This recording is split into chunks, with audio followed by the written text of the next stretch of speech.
boy Bri. We're out here getting this snow cleared up, and I want to kind of show you what the situation is.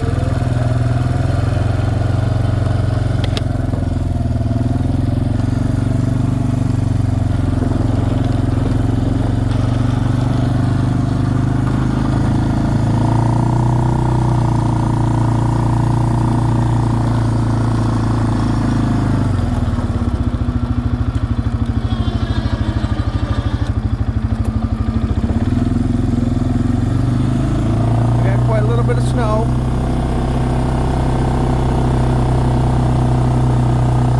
I just got this cleaned up, so I got mine like a runway, people. But what you have to do is you have to get the edge of this right here cleaned up. If not, when the plow comes by, he'll push it all back on your property. And as you can see, we have a winch. You can see the plow.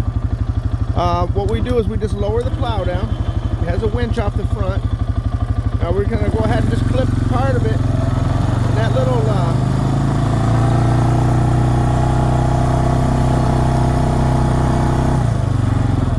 alright, so you can see that little flag right there in the corner tells me where the edge of my blade is. We're going to raise it back up. The winch is a 3,500 pound winch.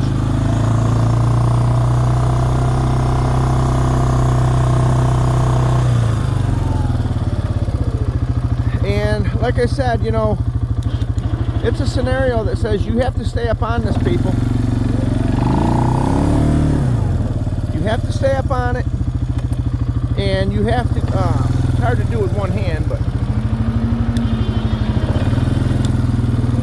but if you don't stay up on it, you'll have a scenario that says you're going to be snowed in, okay? There's no other way around it. But you can see what I've got going on here. We've got approximately, now when everybody says to me, why do you plow all the way to the woods? Why do you come from here all the way over to the woods? And they say that in the beginning of the season, because as you can see, when you get a winter like this, there is about 35 foot of snow from here to there. That's banks that I have took and pushed back. You've got to have room to clear it out, people. You can't just push it. If I need to, this is my driveway, I can't push it right here. I would have so much snow built up that it would just narrow in. It actually like closes in on you as the year gets longer in the tooth, so to speak.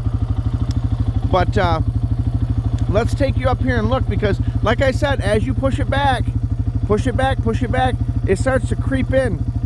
And I like to have a nice runway here, because as you can see, I've got a load of wood up there in that trailer with the blue tarp on it. And you have to have access to get in there, people. Now I have an older wheeler. It's a 2003, but let me tell you something. Don't judge my wheeler. Don't judge mine, because me and this old Eiger right here, we've been through a lot. And until you've survived as many winters as I have, and this Eiger has, there'll be no room for judgment over here. Now let's give you a look at the situation. She's a nice rig. It's a four-wheel drive rig, and it's my rig. And as you can see, I take good care of my stuff, people, because it takes good care of me. Now, if you don't want to maintain your vehicles up here in the north, Houston, we have a problem, because it will not operate when you need it to. And as you can see, we've got quite a little venue here that I have to keep cleaned out.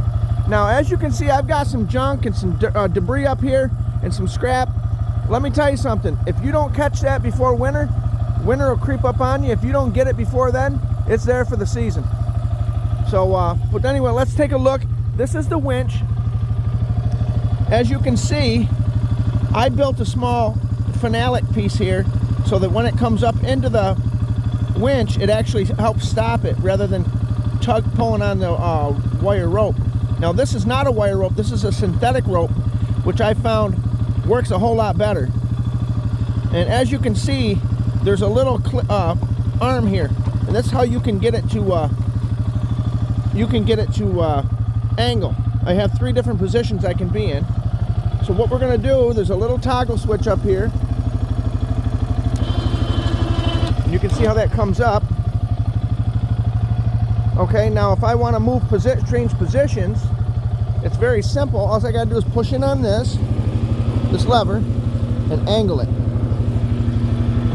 And that's the furthest position you can get. And as you can see, you still got clearance behind the tire here. But this is a little machine that says it's going to keep your driveway cleared quickly, okay? Now, if you're in a position that says maybe you get some banks, or you have to have really multiple things up here up north, like I do have a snowblower, but this is the wood I just went and got the other day. And you say, well, don't you have a shed full of wood? Yeah, I've got a shed full of wood. I've got all kinds of dry logs here, and this is basically a reserve in case something happens. I have access to wood. I also have 10 acres out here that I can go clear, and there's a lot of woods out there. But you always want to do kind of like with the oil situation. We have milked the Middle East for years, knowing that deep down we have a lot of the resources, so to speak, in this country. So we have to always have reserves backed up. You always have to have look at that, I got some woodpeckers over here. Let's see if we can take a look at them. I don't know if you can see them in the bird feeder. The woodpeckers there. Let's see how close we can get before they fly off. There they go. Well, he's back. He's like, they want that fat. We put a little suet up there, and they really like that suet in the winter. Now, I built that little birdhouse. That's called a fly-through. And, oh, take a look at my camera I got off the TikTok shop. It's right up here in the corner. I don't know if I can see it right there. It's got a solar panel. Let's see if I can zoom in. Yeah, it's got a solar panel. It's got 360 degree capability. I can see from my backyard all the way up to my front yard. And most importantly, I can see my equipment. So I've got my little mini excavator over here, and we've got that wrapped up.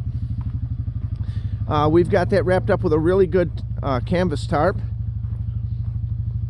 Now here's the other scenario. You see, I push all the way out here to the back of the woods, and if you can see how you can see the indentations of the plow, that's because the snow's starting to get a little wet, and it's a scenario that says, hey, that's how you can tell that the snow's getting heavy, when it leaves the plow impression like that.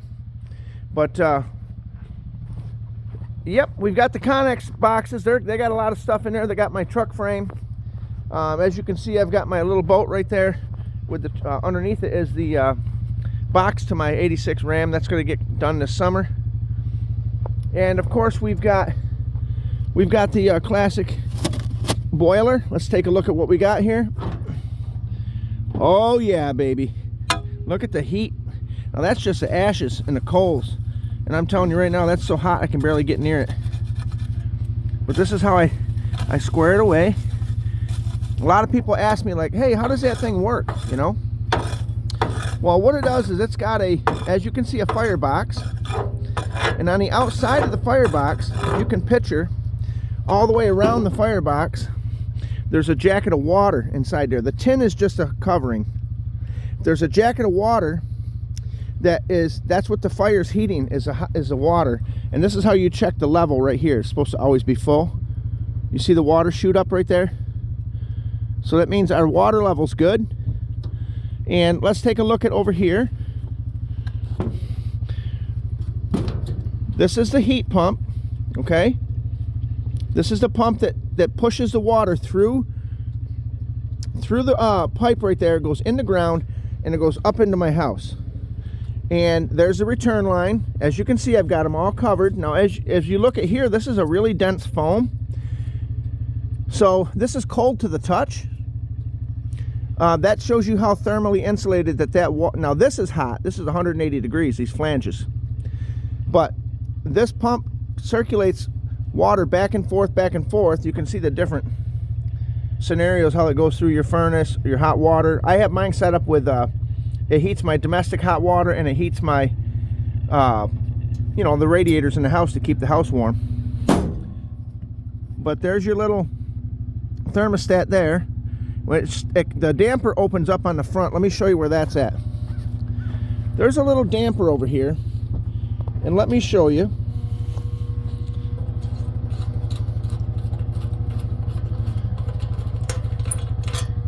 Okay.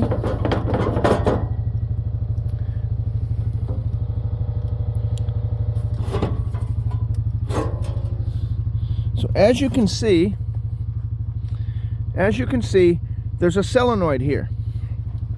When that temperature gets to a point that says it's 175 degrees, this door opens up right here. This one opens up and allows the fresh air to go in, and it runs across them coals and it reignites the fire. It's a very efficient system. It's a system that says if you want to stay warm and you want to not pay the high limousine dollar to pay for propane or fuel oil, then you'll get a rig like this. It's a very simple system. Once the temperature reaches 185, the solenoid shuts off and the door drops, and it smolders and chokes off the fire. So it never really kills the fire, but it just smolders it so you're not just burning wood and wasting wood. But I thought I would show that to you, seeing that, hold on a second, people.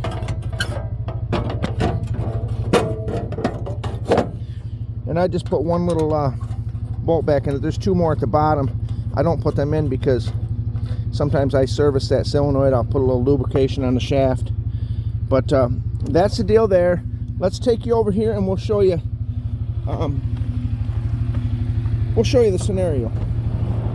So as you can see, we got plenty of wood. But what we'll do is we'll grab a couple pieces, and it usually takes about a half a wheelbarrow full to fill this. But we'll put them right here.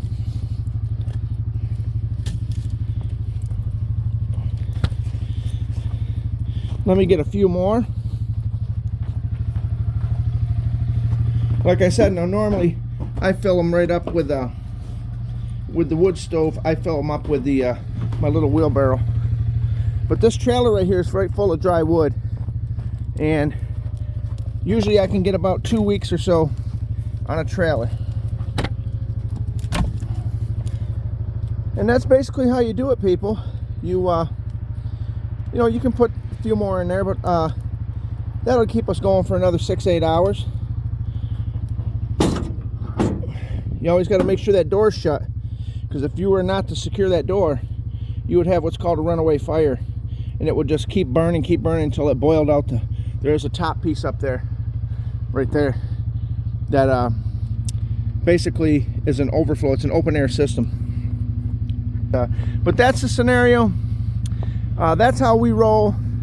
And like I said, there's a lot of the snow's still coming down, people.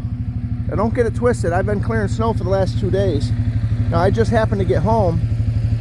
It was nice out, so I said I better go fill that trailer up. The guy lives about 3 miles from here. He's got a big greenhouse full of wood. And what I did was I filled up that trailer. I'm ready to go now. I've got probably well, at least 2 weeks of wood in the trailer, which gets me through February, and then the rest of this wood inside the shed will get me through all of March and April. And then if I continue from that point, we still got this wood here I got to cut up. Yeah, so that's the deal. The other thing you want to make sure in the winter is that you rake the end of your eaves. Up here in the north, you'll get what's called ice dams, and it can back up into your shingles and drip through your sheetrock, and you don't want that. But I mean, as you can see, the greenhouse, it's got its own system, and the sun hits them panels and it comes right off. But take a look at what we got here. You notice a little bit of ice up on the edges. Okay, I have went up and with a roof rake and I took off the first 3 feet. When the sun hits that, that'll melt right off. And that's the situation, people. But this is your boy Bry. I'm giving you the rundown. We're here in upstate New York, and we're saying that we're happy. We're a hardy people, and we're saying if you don't have the right equipment, you definitely ain't doing it right. This is your boy Bry. If you're not doing it right, you're just not doing it. Y'all have a good day.